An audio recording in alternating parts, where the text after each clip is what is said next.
we'd shown clips in the week and talked about don't throw balls at the line in Dixon's area, show and goal, and you'll get through and score. And obviously we did that. And I just thought it was a bit of a momentum changer.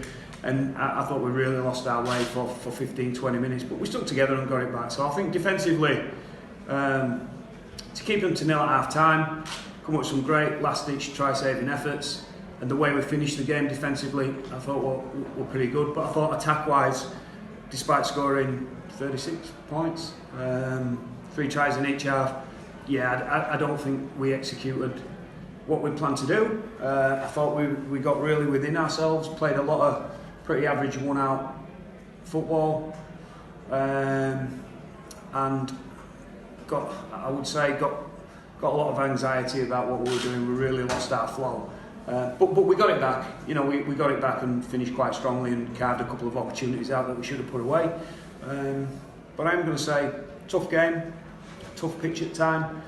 A lot of pressure on the game really, in terms of what it meant in our season. All the results, I won't say went against us, but all the teams around us won yesterday, so we knew that coming into the game.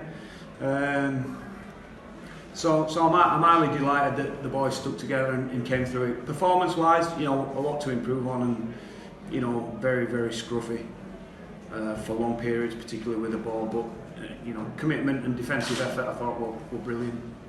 How tough has it been mentally, Richard? Because it's just kept going and going. I think everyone thought it had been done a long time before it has been. How tough has it been for you and also for the players, of course? Probably tougher for you blokes that ask me about it every week. I think you lot are feeling it more than me. Well, I think 8 games ago we played at Saints. So in terms of being done a long time ago, that's if you win all your games.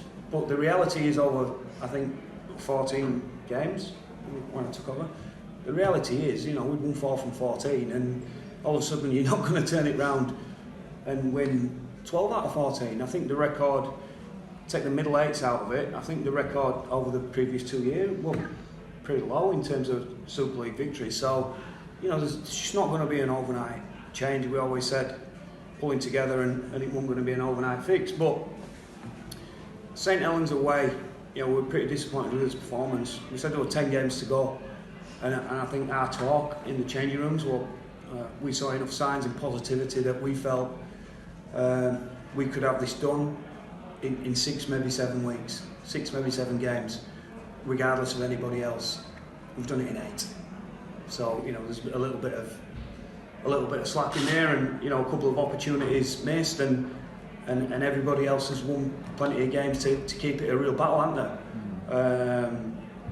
So with 2 games to go, but our next challenge is to try and get over Catalans. But to have, I know not mathematically we're still not safe, but it's a fair old swing on 2 games with a couple of teams battling each other. Great scenes at the end. The word for the fans, hearing great numbers. They really have stuck with the team, haven't they? It's been a tough whole year for them as well. They've stuck with it. Your thoughts on that? Brilliant. When we come down here, what is a difficult game? Sometimes the actual atmosphere can get you, but to see so many of our fans travel down, spend the money, make the effort, get behind the team, and as you quite rightly said, anybody that's been at Headingley and even away games, it's been difficult and it's been challenging for them, but they've stuck by us and played a massive part, I think, for the boys. The boys really appreciate it. We used the Catalan game where we had a man sent off, and we felt like they were 2 extra men for us, and I think you saw that today too. I think it was a real effect, and lifting effect on the team at times when they really need it. Now you've got the win that you needed. Can I ask you, have you enjoyed it, being in charge at Leeds? Well, I'm very privileged.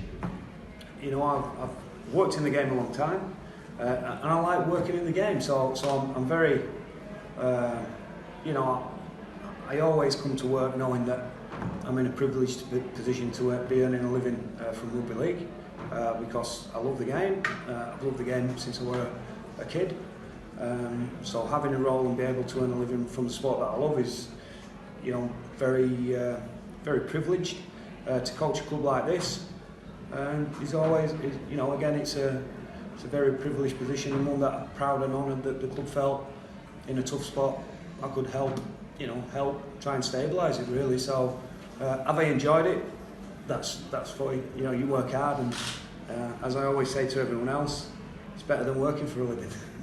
The big one we all. I've worked in the real world, so I used to work for Yorkshire Electricity, and I always say to everybody, I'd rather pick a rattlesnake up than a piece of cable.